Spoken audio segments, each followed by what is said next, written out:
সেই ব্লকত সমষ্টিত বোৰ্ড এখন আছে তাত চেয়াৰমেনে ভাগ কৰিব চেয়াৰমেনে অথৰিটি মেইন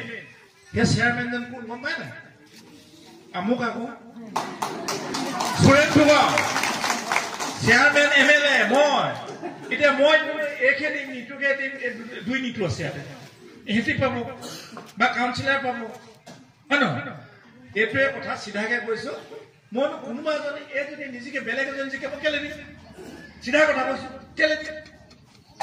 কাৰণ সিহঁতৰ দুজনী যদি বা কোনো এজনী জিকে মই কৈছো আৰু যদি কোনোবা ভোট দিয়ে তাই ওচৰলৈ গ'লে মানে কি হ'ব সেই পাই আমুকি মোক ভোট লাগিছিলে পাই তাই এটাই উত্তৰ নোৱাৰো বুলি ক'ব অৰুণোদয় দিয়ক নোৱাৰো বুলি ক'ব ৰেচন কাৰ্ডখন দেখো নোৱাৰো বুলি ক'ব কেলে নোৱাৰো বুলি ক'ব কাৰণ সিহঁতৰ বিধায়কো নাই চৰকাৰো নাই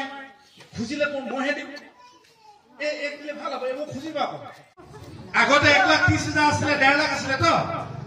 এতিয়া আপোনালোকৰ যি নতুনকে জিৰ' টেক হ'ল 3 লাখৰ পৰা 3.5 লাখ পাব কওক ইমান লাহেকে পালে কেনেকে হ'ব এতিয়া ঘৰটো ডবল হ'ব সেইকাৰণে কৈছো মই ভাল পালো আপোনালোকৰ ভাল পাব লাগে বেয়া পাব নালাগে এতিয়া আগতে যদি ঘৰ নাই পোৱা বোলে মোক গালি দিছিলে নহয় এতিয়া আকৌ ঘূৰাই ল'ব শুনক আছে